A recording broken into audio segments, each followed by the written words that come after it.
seni duyamam.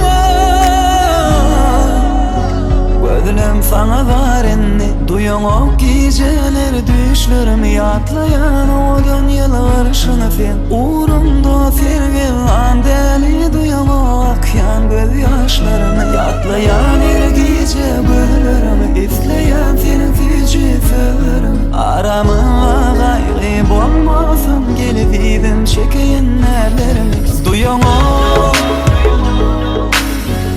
Yürekte sev barını duyamam. Sensiz hasretlerimi duyamam. Akyan göz yaşlarımı duyamam.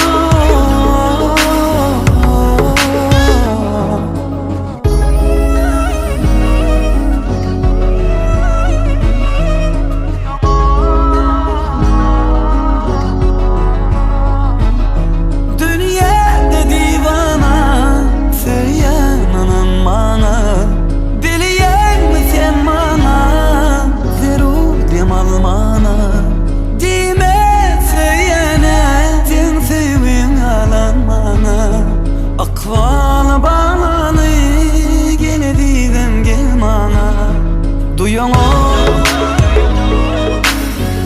Yürekte sev barını duyamam. Gözlüm sana darenni duyamam. Sensiz hasretlerimi duyamam. Akyan göz yaşlarımı duyamam.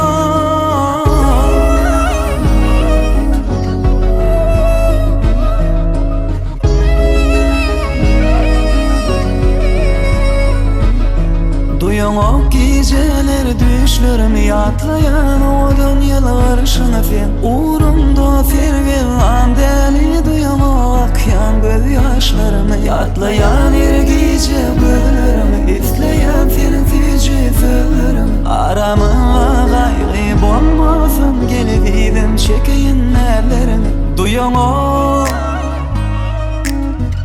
Yürekte sev barını duyamam. Gözlüm sana darenni duyamam.